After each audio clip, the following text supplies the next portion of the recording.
Olá, muito bom dia. É um prazer estar falando com você novamente nessa sessão que temos aos sábados pela manhã, no estudo dirigido aos pais, aos familiares, sempre trazendo um tema interessante à luz dos evangelhos, à luz da doutrina espírita e à luz da psicografia de Divaldo com Joana e de Chico com Emmanuel. Então hoje mais um tema selecionado pela casa. Obrigado pela sua presença aqui nas nossas redes sociais, principalmente o Facebook e o YouTube, onde a gente transmite esse tipo de fala, né, de curso. Lembrando que a casa já reiniciou, ainda em acomodação, em preparação, mas reiniciou suas atividades principais. Então, todas as palestras já podem ser assistidas normalmente, presencialmente, além, obviamente, da transmissão, mas na própria casa, na Gilberto Amado 311. A casa tomou todos os cuidados de preparo, de isolamento social, reduziu a quantidade de pessoas, instalou álcool em gel, o acesso à cantina, à livraria é feito de forma muito controlada, mantendo o distanciamento dos trabalhadores que estarão na casa para atendê-lo e das próprias pessoas que estarão lá para participar da atividade. Mas é uma notícia, né, nesses tempos de retomada, ou seja, está trabalhando para que você possa voltar a usufruir da presença nas atividades da casa e possa permanecer nessas atividades, se você entender necessário. Então, está convidado. Apenas as palestras estão sendo feitas em base presencial, os cursos da casa permanecem sendo feitos ou via online ou transmitidos como essa conversa que teremos agora. Além disso, você pode permanecer, caso não se sinta confortável de estar lá presencialmente, você pode, por exemplo, fazer uma doação para a nossa casa, o que pode ser feito presencialmente, mas também pode ser feito por transferência bancária. Se você entender e quiser contribuir para as atividades da nossa obra social, Mãos Unidas, fique à vontade. Você pode encontrar no nosso site e também ao longo dessa gravação a conta corrente, onde você pode fazer qualquer tipo de doação, né, em espécie. Evidentemente, saiba que essas doações que pedimos são sempre direcionadas para a nossa obra de assistência social, aqueles que estão necessitados e a quem a casa presta o caridoso serviço de auxílio. Você também pode entrar em contato com a casa para fazer encomendas de doces, bolos, tortas, enfim, e recolhê-los lá na cantina. Eles permanecerão à disposição e você pode pegar, por exemplo, nos dias de palestra, tá bom? Quanto aos demais serviços da casa, eles permanecem online, o atendimento fraterno permanece e você pode se utilizar desse serviço para ser atendido, caso você tenha alguma queixa, alguma dúvida. E também pode se dirigir à casa e ser acolhido por um dos nossos irmãos que lá estarão prontos para ouvi-lo com todo cuidado. Então aproveite, esteja conectado, participe dos nossos cursos, ouça as palestras. O mais importante de tudo isso é o movimento que se faz no caminho do bem, no caminho do amor, no caminho seguro, que é o caminho que, no fundo, o nosso Mestre Jesus nos deixou. Então vamos fazer uma breve oração e depois, de forma muito breve também, falaremos sobre o tema que foi designado para nós hoje. Nosso bondoso e amado Mestre Jesus, nosso guia e modelo, nosso irmão, nosso querido Espírito de luz protetor, nosso Senhor, gostaríamos de agora elevar os nossos pensamentos, nossas almas e nossas consciências a Ti, nesses momentos que paramos em família, no nosso lar, para que possamos dedicar-nos ao aprendizado do Teu Evangelho.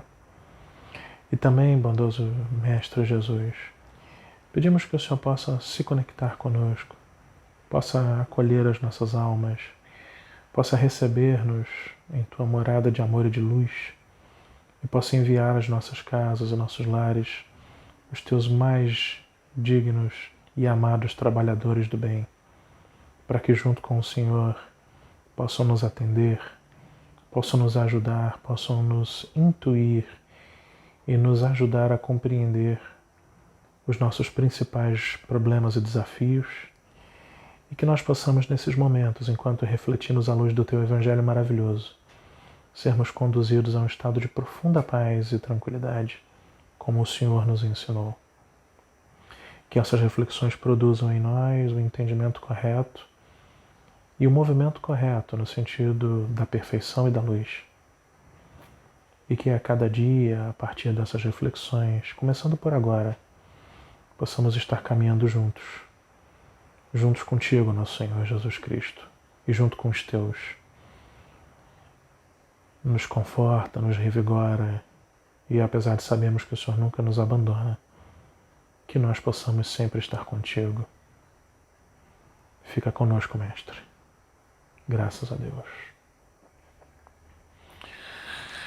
Muito bem, meus irmãos, feitos os anúncios e feita a nossa conexão com o alto, graças a Deus, o tema que foi escolhido ou sugerido para refletirmos hoje é sobre autocontrole, autorregulação.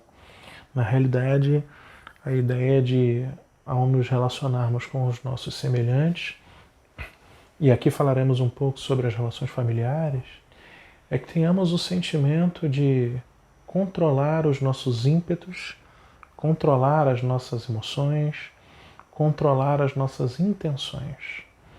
Em especial, quando percebemos que essas intenções, emoções ou ações poderiam ser direcionadas para algo não completamente positivo, não completamente amoroso, não completamente pacífico e paciente.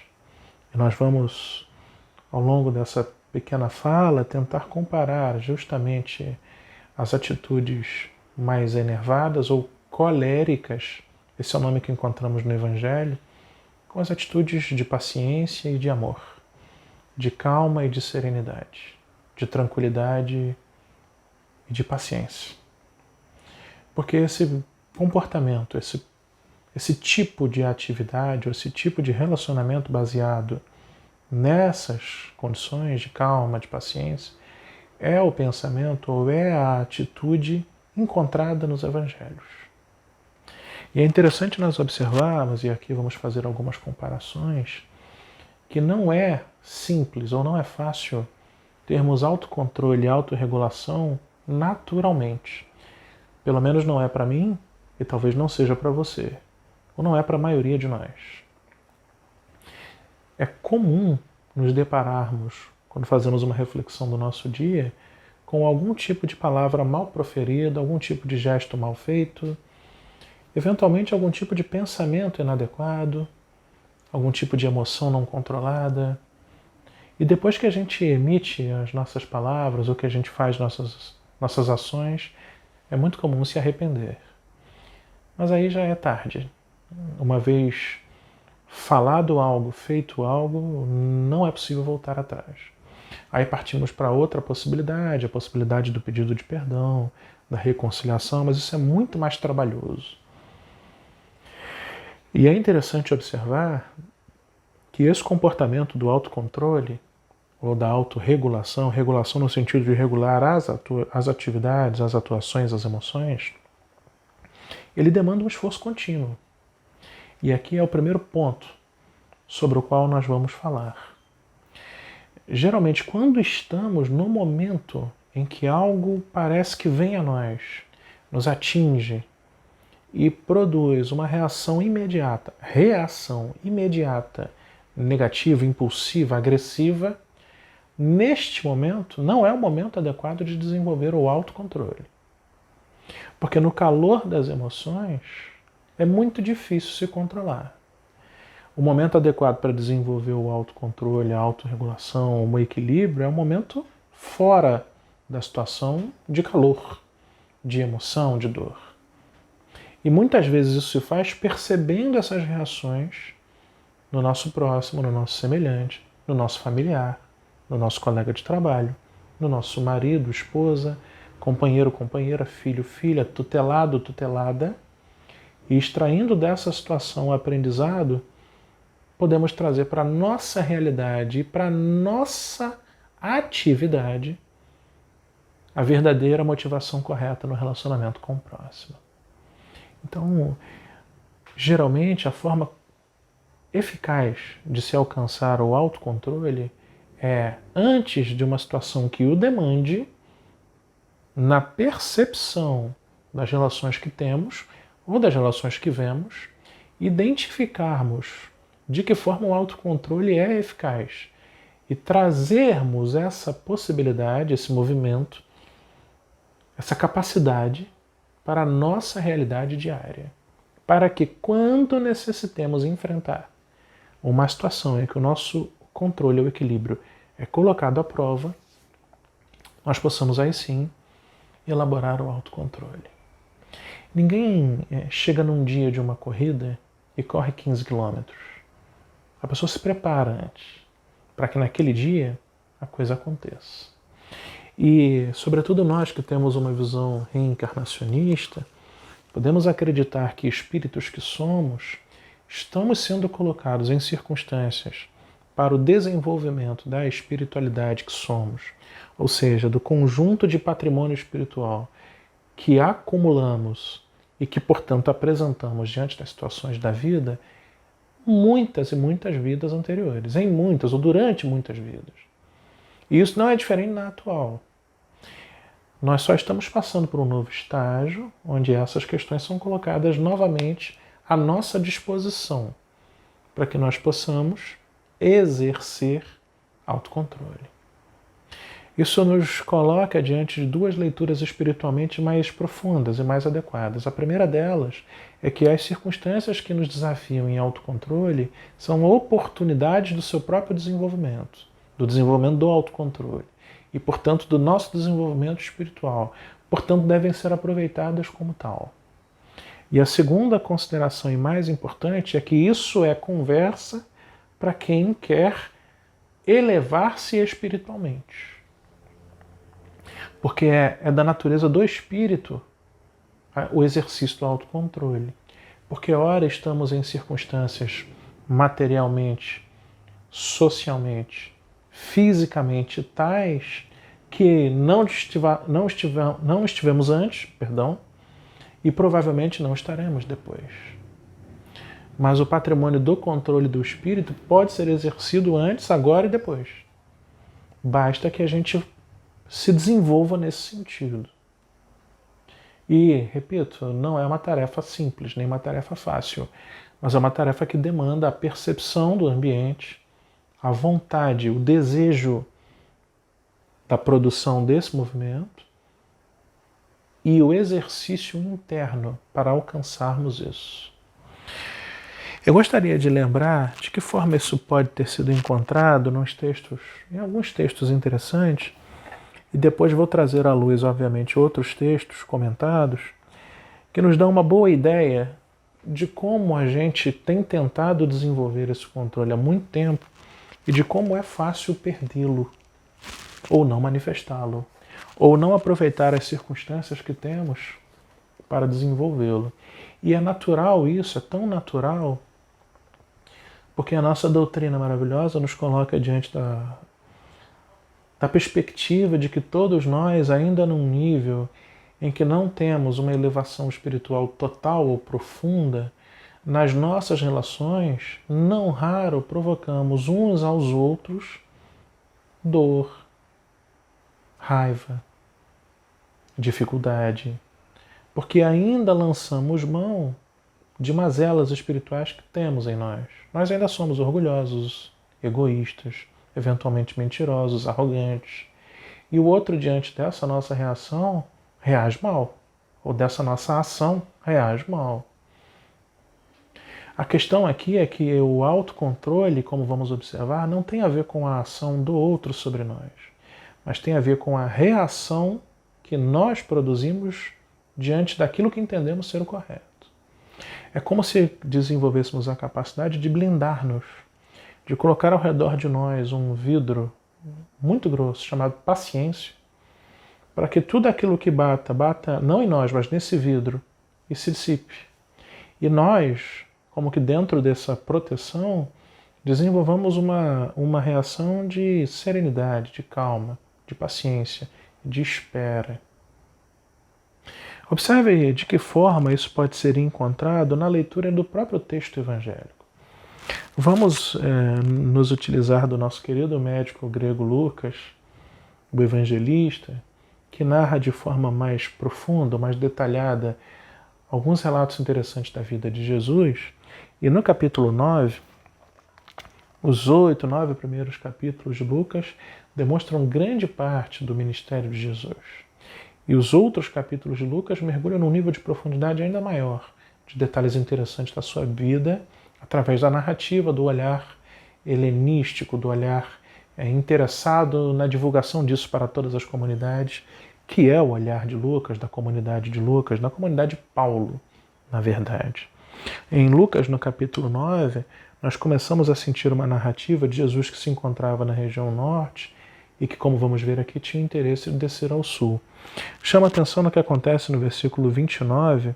Jesus estava lá em cima com alguns dos seus mais próximos talmidinhos ou discípulos, seus apóstolos, portanto. E em Lucas 9, no versículo 29, nós lemos assim, eu estou lendo a tradução do Novo Testamento judaico, né, do Davi Stern, que tem todo um sabor da narrativa com a influência do judaísmo e a influência dos hebraísmos no próprio texto.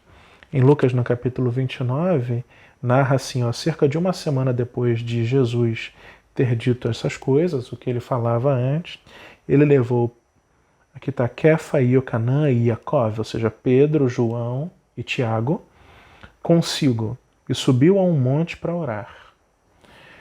Enquanto orava, a aparência de sua face mudou e suas roupas ficaram de um branco resplandecente. De repente havia 2 homens conversando com ele, Moshe, Moisés, e Eliahu, e Eliseu. Nós estamos aqui diante do relato da transfiguração. O que eu quero chamar a atenção é que ele estava acompanhado de 3 pessoas, Pedro, João e Tiago. Um momento tão íntimo, tão revelador e tão particular, onde Jesus, numa transfiguração mediúnica, se vê ladeado de 2 dos seus profetas anteriores, Moisés e Eliseu, Jesus escolhe para testemunhar esse momento 3 de seus apóstolos, Pedro, Tiago e João. Portanto, Pedro, Tiago e João participavam do que podemos chamar do núcleo mais íntimo dentre os discípulos de Jesus. Os 12 já eram extremamente íntimos. E estes 3 eram ainda mais próximos. E talvez esses 3 tenham adquirido o que podemos chamar de base dos ensinamentos de Jesus, pelo menos para a nação hebraica. Depois vemos o apóstolo Paulo seguindo para outra direção, e aí temos uma configuração da sequência do cristianismo. Mas Pedro, Tiago e João estavam no núcleo da congregação em Jerusalém. E depois da congregação em Antioquia, e assim por diante. Tanto Pedro, Tiago e João eram muito próximos e viam, e aí vamos resgatar o que falamos, provavelmente a maneira que Jesus se relacionava com os seus próximos, com seus semelhantes. E eles viam como Jesus manifestava, por exemplo, o autocontrole. Narra aqui no próprio capítulo 9, nos versículos 46 em diante, uma cena muito interessante. Surgiu uma discussão entre os talmidinhos, discípulos de Jesus, e essa discussão era a respeito de qual deles seria o maior, o mais importante. Veja, depois de tanto tempo andando com Jesus, eles ainda se prendiam, por orgulho ou por vaidade, a qual deles estaria numa posição de ascensão ou numa posição superior diante dos próprios irmãos, dos outros 12. E Jesus Cristo, diante dessa situação, diz Lucas no capítulo 9, versículo 47, conhecendo os pensamentos do coração deles, pegou uma criança, colocou-a ao lado dele, Jesus, e lhes disse: quem receber esta criança em meu nome, recebe a mim, e quem me recebe, recebe quem me enviou, Deus. Em outras palavras, o menor entre vós todos, esse é o maior. Essa era a forma como Jesus ensinava. E aqui vemos o primeiro conselho, através da vida de Jesus, que é o objetivo do Evangelho, de que forma a gente lida com isso. Jesus poderia tê-los repreendido, mas, meu Deus do céu, depois desse tempo todo, vendo como eu me comporto diante dos outros, vocês ainda discutem quem é o maior entre vós?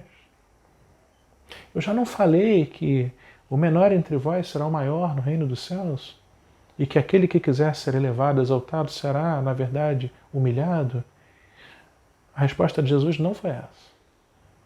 Percebendo, diz o texto aqui no 9, no 47, conhecendo os pensamentos do coração deles, pegou uma criança, colocou do lado e falou: olha, todos vocês são iguais a essa criança. E quem recebe essa criança recebe a mim, e quem recebe a mim recebe a Deus. Olha a forma maravilhosa da didática pedagógica de Jesus Cristo.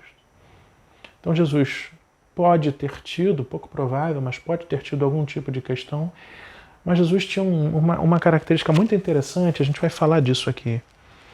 Ele reconhecia nas pessoas as suas dificuldades, mazelas, angústias. Nesse momento ele deve ter percebido orgulho e vaidade. Ele não bateu palmas, nem exaltou esses sentimentos, nem se irritou com eles. Ele simplesmente mostrou que eles são inadequados. Investiu 100% do seu tempo, de suas energias e de seu movimento no amor. Porque o amor supera uma multidão de pecados. O amor vence todas as coisas. Já dizia Paulo em Coríntios que o amor supera todas as coisas, suporta tudo. O amor elimina qualquer possibilidade de coisa negativa. Então Jesus, diante de uma postura negativa, contrária aos ensinamentos do seu pai e, portanto, dele, reagia com amor. Ele não era agressivo, não expunha negativamente, publicamente, sem critério, sem razão. Ele muitas vezes repreendia, como vamos ver. Mas o objetivo de Jesus não era fortalecer ou enaltecer o erro. Pelo contrário, era mostrar o que deveríamos fazer para compensar aqueles que sofriam pelos erros cometidos. Inclusive ele fez isso com a sua própria vida, no seu próprio testemunho. E aqui, diante dessa discussão, Jesus simplesmente não falou: olha, ninguém vai ser maior aqui, aliás, eu vou procurar o... Não. Traz aqui a criança. Isso aqui, esse pensamento, e isso acontece depois na narrativa de João, lá no templo, em Jerusalém, lá embaixo no sul.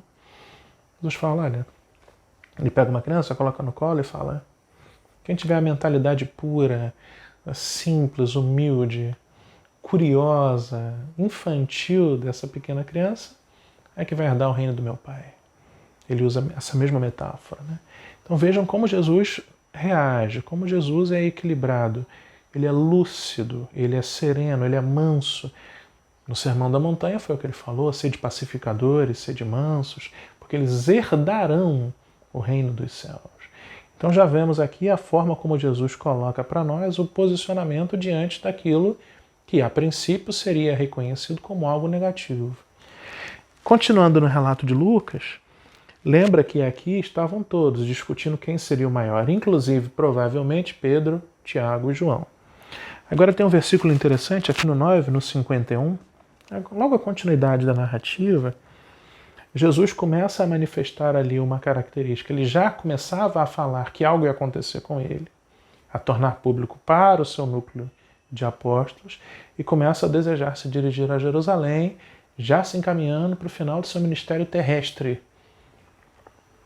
Lucas 9, 51. À medida que se aproximava o tempo de ser levado ao céu, ou seja, à medida que aproximava-se a sua desencarnação, Lucas está narrando a posteriori, por isso ele tem propriedade de dizer isso, Jesus decidiu partir para Jerusalém, para Jerusalém.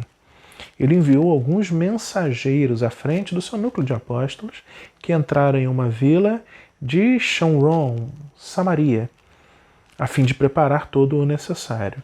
Lembra da rixa entre judeus e samaritanos? Pois bem, 53, 9 e 53 de Lucas. Entretanto, os moradores de lá, de Samaria, não lhes permitiram a estada, porque seu destino era Jerusalém. Os samaritanos não gostavam dos judeus. Tinha uma rixa antiga, que tem origens étnicas e religiosas lá do tempo da destruição do templo. Antiga. Até esse ponto isso não estava resolvido. E provavelmente, percebendo as vestes dos judeus, o jeito de falar e o caminho, Eu não quero judeu aqui. Isso era um impropério no Oriente, porque se tem uma coisa que naquela época já era assim, até hoje os orientais prezam muito pela receptividade dos transeuntes, dos peregrinos. Mas eles negaram a entrada na cidade e a receptividade àqueles judeus que seguiam Jesus. Observe o que diz o 54. Quando os discípulos, eu vou ler em português, né? João e Tiago viram isso, disseram: o Senhor quer que peçamos o derramamento de fogo do céu para destruir essa gente? Eu vou repetir. Quando aqueles dois tão próximos que acabavam de ver a transfiguração de Jesus, que acabaram de ver Jesus colocando uma criança e falando assim, olha, vamos ter calma, ninguém aqui é maior que ninguém, o Tiago e o João, quando se depararam com os samaritanos, tiveram essa reação. Meu mestre, você quer que eu mande descer fogo do céu para destruir isso aqui tudo? Vamos parar antes da reação de Jesus. Estamos diante de uma cena clássica de falta de autocontrole. A gente está cansado, vindo lá das terras da Galileia. O último lugar que a gente teve foi o Mar de Tiberíades, que fica a pelo menos uns 2 dias de caminhada daqui. Nós todos somos hebreus, tivemos origem em Abraão, e por causa de uma rixa boba que aconteceu há 2000 anos atrás, vocês não querem deixar que a gente tenha qualquer tipo de abrigo, de cuidado na sua cidade, que também é nossa. Eu vou mandar ver fogo do céu. Diante da possibilidade do mal, diante da ação negativa, a reação ruim. É isso que encontramos aqui. Qual foi a reação de Yeshua, de Jesus? Mas ele se voltou e os repreendeu e foram para outra vila. Como eu falei antes, Jesus Cristo não tinha problema de repreender para ensinar. E aqui fica outro ensinamento, sobretudo para aqueles que têm tutelado os filhos e que têm a responsabilidade, nessa pelo menos insistência, de cuidar de educação e aprendizado de outros, em especial os pequenos. A repreensão é parte do amor de Jesus. Evidentemente, o relato não diz que Jesus os repreendeu publicamente, que deixou-lhes de castigo 16 dias, ou que abandonou-os em Samaria e desceu para Jerusalém sozinho. Não é isso. Aqui diz que Jesus voltou, os repreendeu e foram para outra vila, provavelmente na própria cidade. Uma vila, talvez, que pudesse acolhê-los com pessoas um pouco mais sensíveis, um pouco mais tranquilas. Se alguém te nega algo, procura outra vila. Não precisa bater na pessoa, não precisa agredir a pessoa, não precisa demonstrar toda a sua raiva, toda a sua angústia, ainda que você pense isso, ou sinta isso. Uma vez um palestrante amigo meu disse que maus pensamentos podem passar pela nossa cabeça como passarinhos. Eles só não precisam fazer ninho. A gente pode tirá-los de lá. Então o que a gente tem que fazer, na realidade, é se controlar. É exercitar, novamente, diante da observação que encontramos nos cenários, nas questões, nos momentos da vida, a capacidade de manter o equilíbrio, a calma, a serenidade. Olha o vidro da paciência.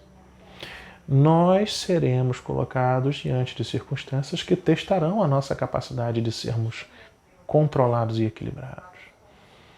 Precisamos acumular espiritualmente a capacidade de reagirmos a isso de forma a acalmar as situações e não a entrar em cólera, em desequilíbrio, porque isso só provoca o desequilíbrio do ambiente, incluindo o nosso. Respostas à mesma altura, no mesmo tom, ou não leva o desaforo para casa, geralmente produzem consequências ruins. Isso foi o que ensinou Jesus diante de Pedro e, sobretudo, Tiago e João.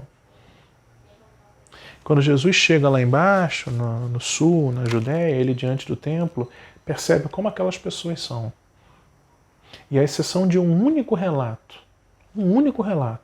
onde vemos Jesus, isso tem uma razão, uma razão inclusive profética, de Jesus se posicionar no templo expulsando os vendilhões e os vendedores, à exceção desse relato, não encontramos em nenhum dos 4 evangelistas, nem os 3 sinóticos, nem em João, qualquer tipo de movimento de Jesus no sentido de parecer, elevar-se em um tom contrário, negativo.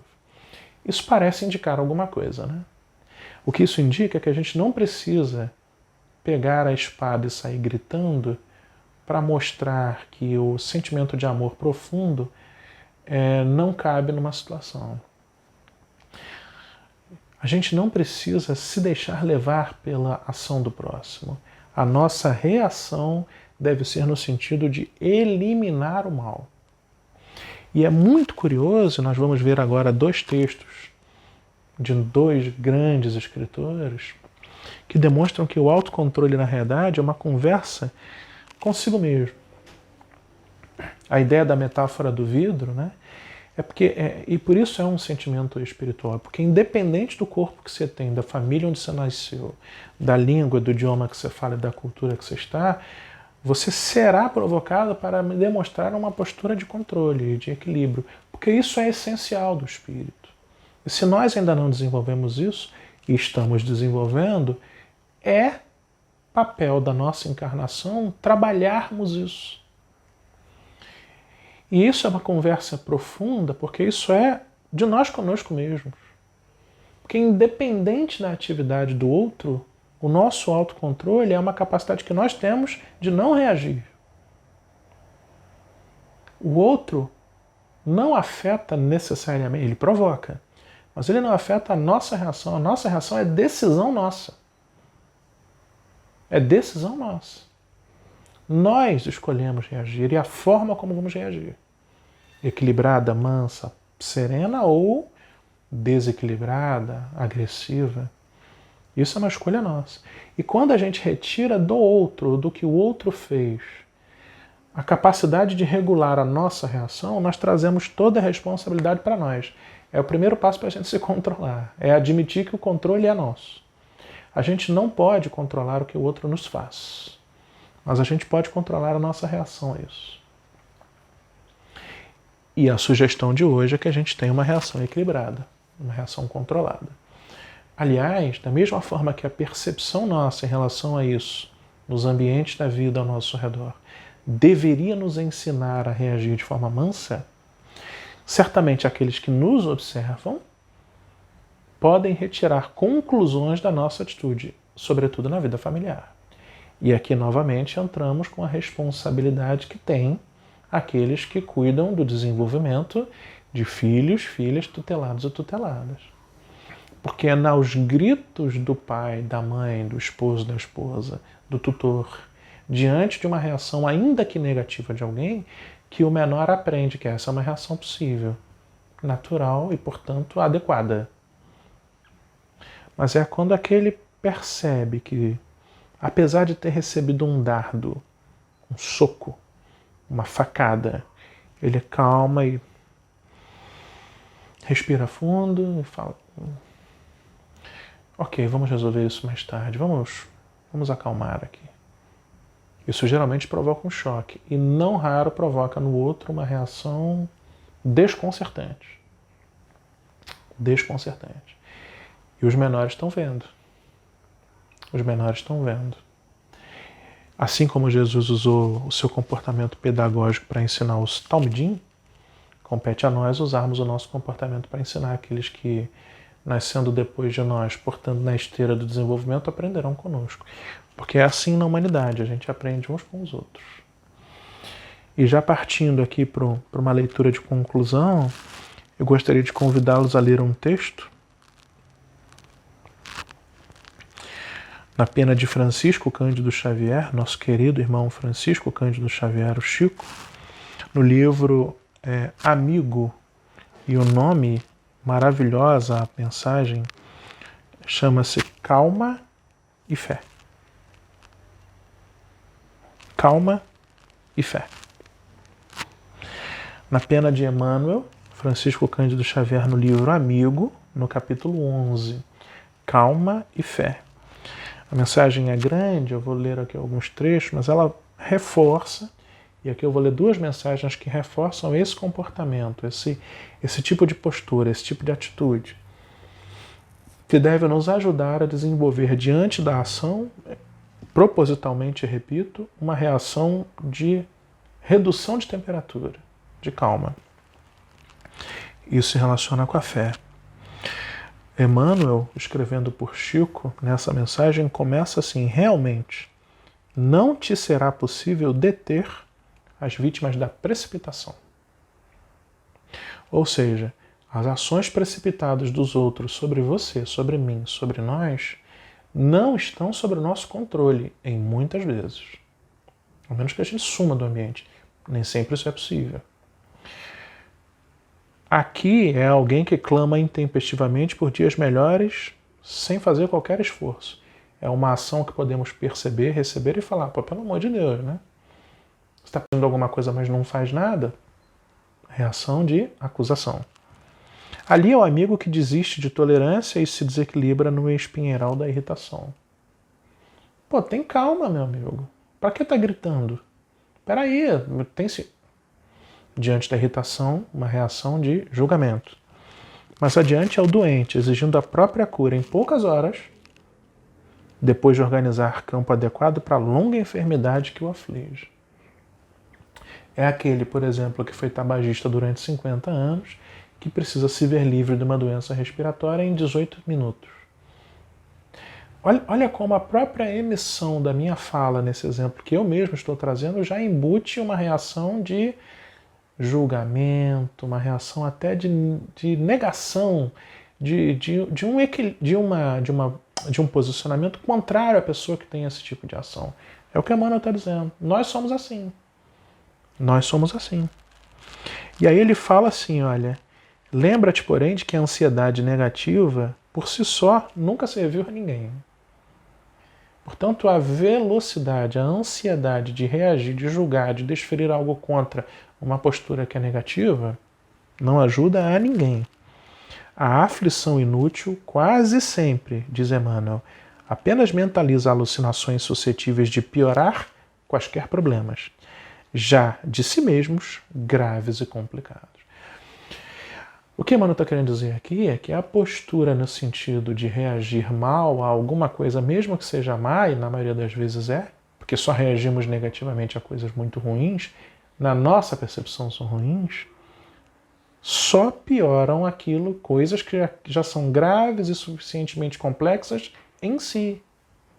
Portanto, não causa nenhum bem, nem para a pessoa que praticou a ação, nem a nós, que temos a reação e que sentimos todo o peso energético dela. Ele faz um convite ao longo do texto, eu não vou ler, mas ele fala: observa os padrões da natureza. Como a natureza é, e aí calma e fé, como a natureza é calma. E aqui o que Emmanuel está querendo dizer é que uma das boas formas da gente não reagir rapidamente é ter calma. Conta até 10, lembra? É porque o movimento do seu cérebro, da sua reação sair do cérebro reptiliano, que reage emocionalmente rapidamente, até como mecanismo de defesa neurológico, e levar isso para o seu neurocórtex, para o córtex pré-frontal, onde você consegue analisar melhor aquilo, consegue entender melhor o que está por trás da situação, fazer uma leitura mais superior e geralmente reagir de uma forma mais serena. Isso demora tempo. Portanto, tem que ter calma. A árvore não frutesce ou não dá frutos sem habilitar-se no tempo para isso. Olha a natureza nos ensinando como reagir com calma. A lâmpada, para se fazer clarão, deve ajustar-se à voltagem a que se vincula. Numa lâmpada incandescente, as mais antigas, se você não colocar a voltagem certinha, colocar um pouco menos ou um pouco mais, ela não esquenta, portanto não emite luz. Ou seja, as coisas têm o seu momento, o seu tempo, a sua hora, a sua energia, o seu equilíbrio e a sua razão. E uma atitude temperada, calma, portanto autocontrolada e paciente, é que espera essa percepção aflorar para que a gente se aproveite desse momento, ou do melhor momento, para produzir os melhores resultados. Uma criança, por mais prodígios de inteligência dos quais dê testemunho, interessante isso, né?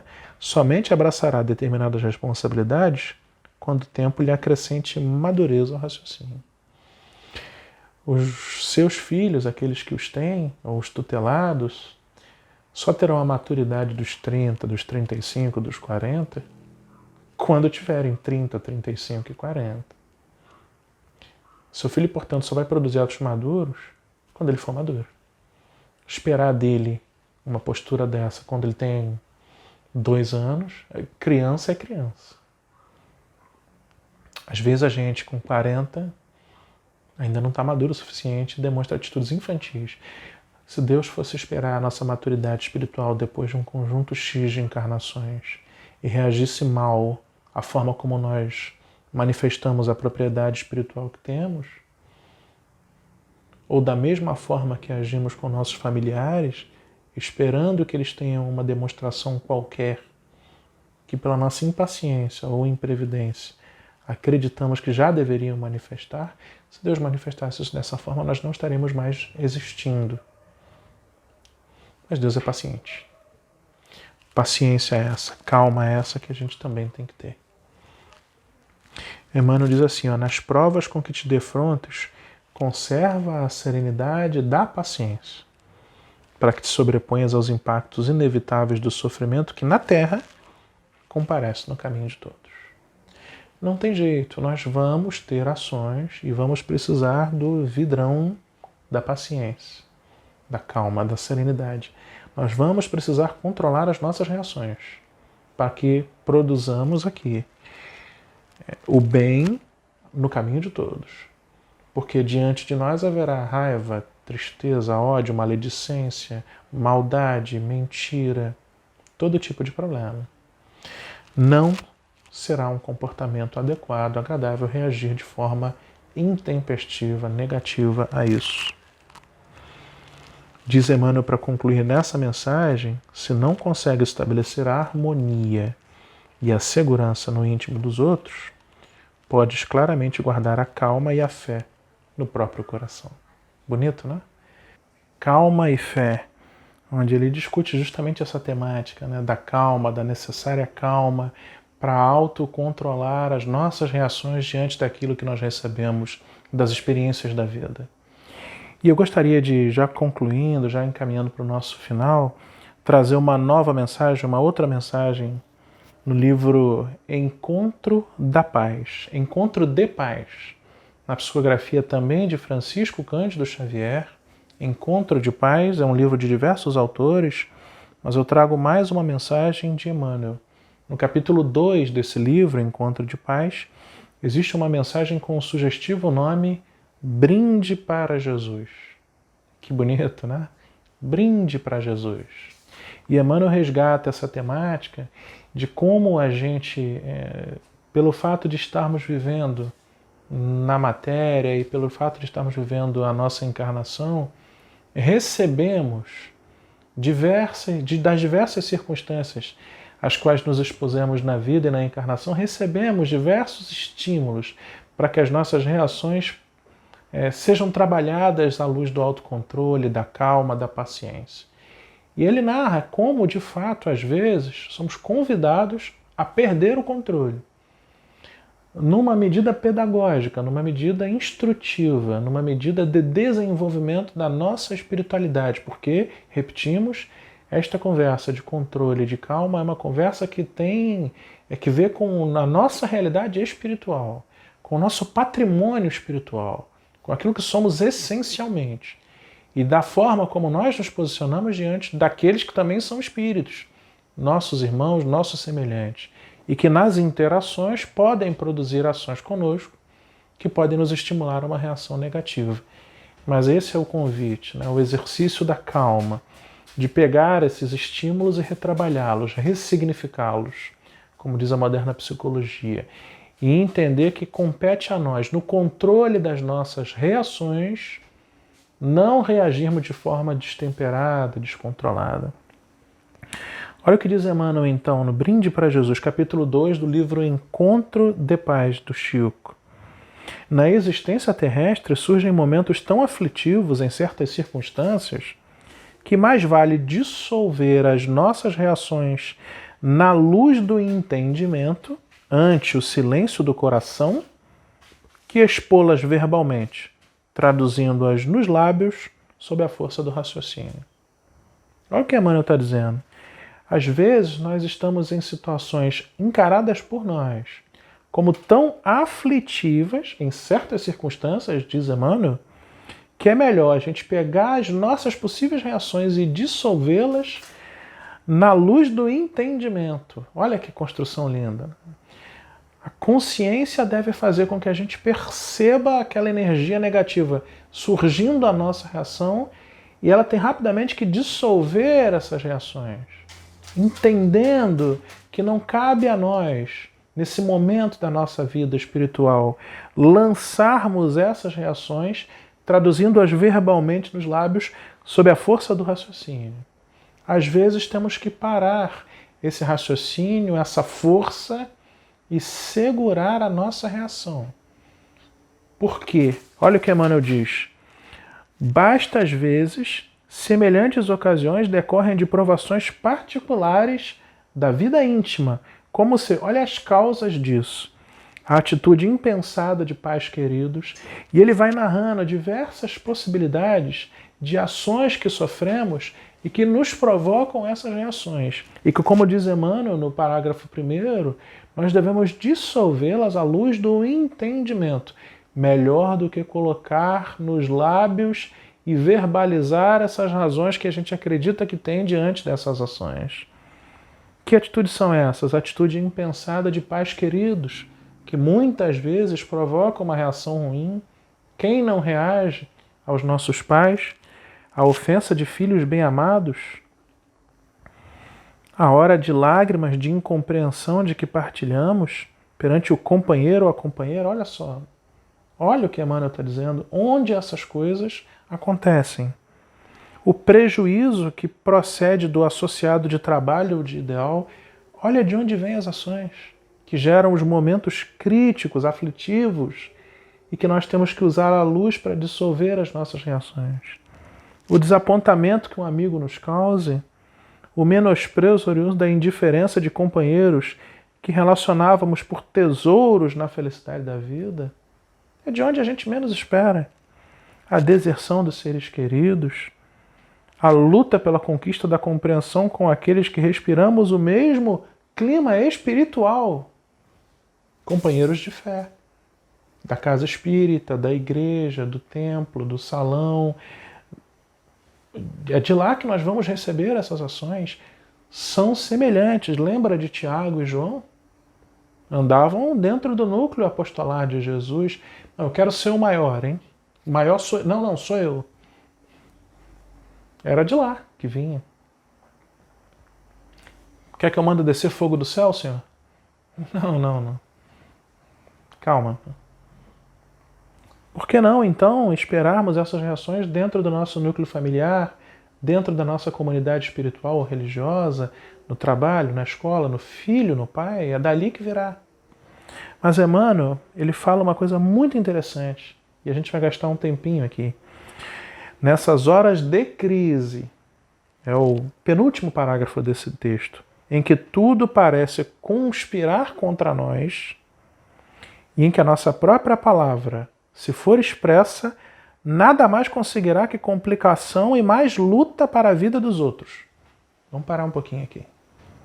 Olha o que diz Emmanuel. Nesses momentos todos em que ele descreveu o que a gente recebe às vezes que nos gera uma crise e, portanto, a reação que o autocontrole tem que dominar, tem que segurar, tem que dissolver a palavra dele. Nesse conjunto de contextos, de cenários, de circunstâncias da vida, em que nós somos convidados a reagir de forma ainda sem o total domínio do nosso patrimônio espiritual, reagimos de forma negativa, ele diz, nas horas de crise em que tudo parece que conspira contra nós, em que a nossa própria palavra, se for expressa, não vai conseguir nada mais do que complicação e mais luta para a vida dos outros, ou seja, se a gente der vazão a uma reação não controlada diante dessas ações, nós vamos complicar a vida dos outros e, consequentemente, a nossa. É isso que vai acontecer. Nesses momentos, A falta de controle gera esse tipo de consequência. Então, nessas horas, lembremos-nos de que todos somos criaturas do Criador. E é interessante o que diz Emmanuel, né, fazendo uma leitura. No fundo, um dos raciocínios que deve nos ajudar, como ele disse lá em cima, a dissolver essa reação ruim, é se lembrar que estamos todos no mesmo barco espiritual, controlado, manejado, coordenado, comandado por Jesus.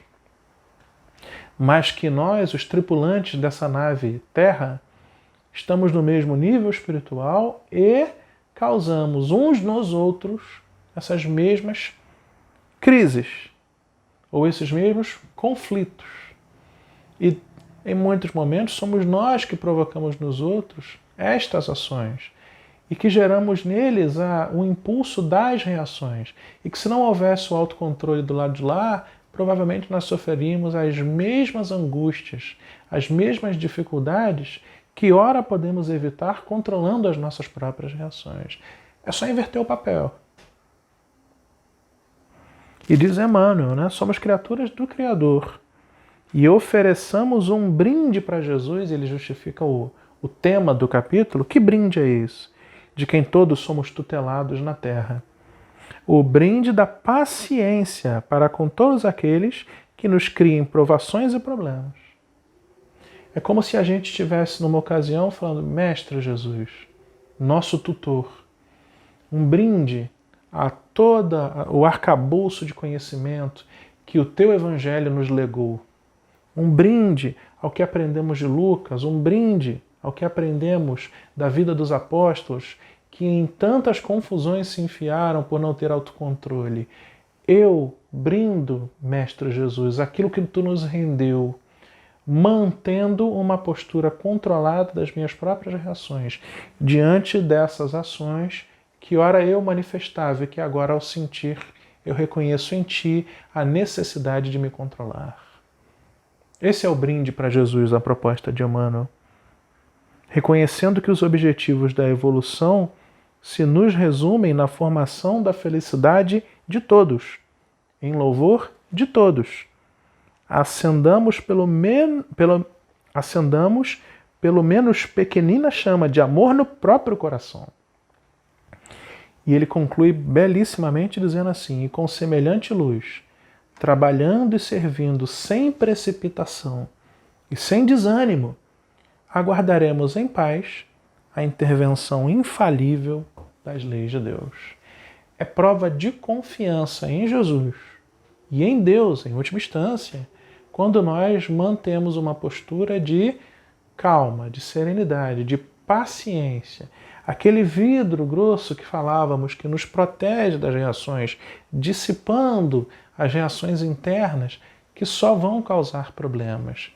Isso é prova de confiança em Deus, porque quando nós reagimos de forma serena, calma, nós deixamos a nossa mente trabalhar em uma outra esfera, na esfera do entendimento, como ele falou aqui, da consciência, da percepção de que estamos ainda propensos a nos agredir e não provocamos, não reagimos, escolhemos uma postura calma e serena, nós estamos automaticamente deixando a lei de Deus trabalhar, deixando Jesus e seus enviados tomarem conta da situação e provocando nos nossos semelhantes, porque são os nossos semelhantes, nossos pais, mães, filhos, filhas, tutelados, esposa, esposo, companheiro, que estão percebendo isso, estão vendo nas nossas ações a manifestação do amor ao próximo que Jesus pregou.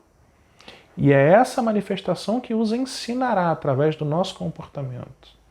E pode provocar uma mudança importante no contexto, na complexa teia que une as relações entre os seres.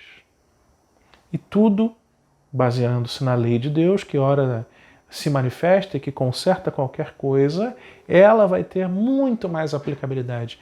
E que felicidade vai ser que nós sejamos ali os responsáveis pela aplicação dessa lei, ou aqueles que propiciaram um ambiente harmonizado, o contexto sereno, o lugar adequado para que essas leis se manifestem produzindo amor, ao invés de produzir rancor, produzir uma palavra que vai provocar algum tipo de angústia, produzindo um entendimento, produzindo reconciliação, produzindo reflexão. Isso é desenvolvimento espiritual. Desenvolvimento espiritual. É assim que nós, espíritos, nos utilizando das circunstâncias da vida, produzimos no espírito, que somos a evolução e o aumento do patrimônio em direção ao sagrado, em direção a Deus, seguindo os passos de nosso Senhor Jesus. Então esse é o convite, para que a gente, nas nossas reações, diante das diversas circunstâncias em que nos deparamos na nossa vida, possamos, como disse Emmanuel, né, agir com calma e fé, calma no comportamento e fé que as coisas se resolvem. Nós não precisamos ser nós os agentes da solução. Muitas vezes, como falamos, não temos nem patrimônio para isso, nem repertório espiritual para isso, mas ao mesmo tempo brindando a Jesus com a nossa paciência, com a nossa calma e oferecendo a Ele um comportamento adequado, que Ele mesmo nos ensinou, lá quando estava diante de Tiago e João, que demonstrou que a gente tem que ter tranquilidade, não precisa brigar, não precisa se colocar como superior, nem precisa avocar para si o direito de uma reação diante de uma possível negativa ação que não é necessária. Jesus tolerou tanta maldade, tanta ofensa, e Ele que só trouxe para nós o amor ao próximo e o amor a Deus.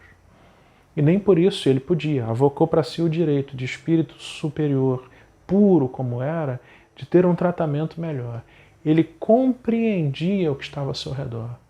E ao invés de reagir negativamente, ele não estimulava o mal, repreendia os mais próximos, educava e investia 100% no amor. Ele estava mais preocupado em corrigir as mazelas que a maldade trouxe do que em repreender os maus ou reagir aos maus expondo a sua maldade. A lei de Deus vai fazer isso. E ele confiava nela. E nós também podemos confiar. Eu espero que essa reflexão produza, né, em você, assim como produz em mim, a vontade de ser mais sereno, ser mais calmo, de produzir, né, esse sentimento de autocontrole, de equilíbrio. E que a gente possa cada vez mais exercer isso, exercitar isso, para que nas horas de crise a gente brinde ao Senhor Jesus. Vamos então nos dirigir a Ele, né? Feche seus olhos, eleve seus pensamentos ao alto e se concentre no pedido que fazemos agora a esse que coordena, que tutela, que dirige todo o nosso orbe, nosso grandioso Senhor Jesus Cristo.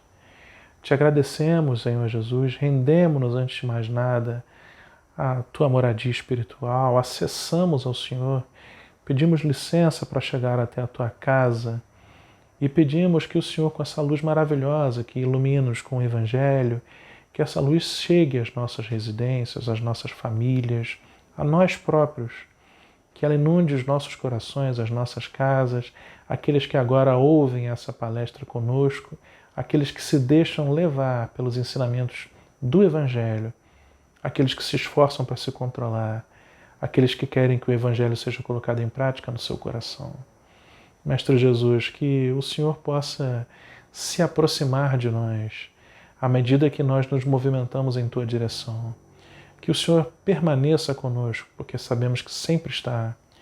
E que o Senhor consiga chegar até o nosso coração como terreno fértil e solo aberto aos Teus ensinamentos, a partir da nossa abertura ao Senhor.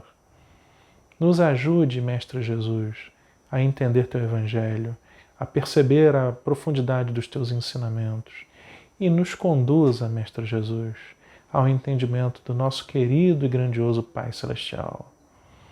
Entra na nossa casa, entra na nossa vida e produz em nós as maravilhosas e grandiosas transformações que nós tomamos contato quando lemos o Teu Evangelho. Mestre Jesus, muito obrigado por tudo que o Senhor nos provê. Que o nosso maravilhoso Deus eterno e Criador Altíssimo possa encontrar em nós corações dispostos a brindar ao Senhor Jesus pelo autocontrole e pelo equilíbrio que precisamos manifestar. Visita-nos, Mestre Jesus, envia-nos os Teus discípulos, os Teus aprendizes e faz com que nós também nos tornemos eles. Muito obrigado, Mestre, por tudo. Que tenhamos a Tua presença permanente em nós. e que ao longo dos próximos dias, das semanas, a gente consiga refletir profundamente nisso que a gente aprende e que isso transforme-nos cada vez mais em discípulos teus. Muito obrigado, Senhor Jesus. Graças a Deus.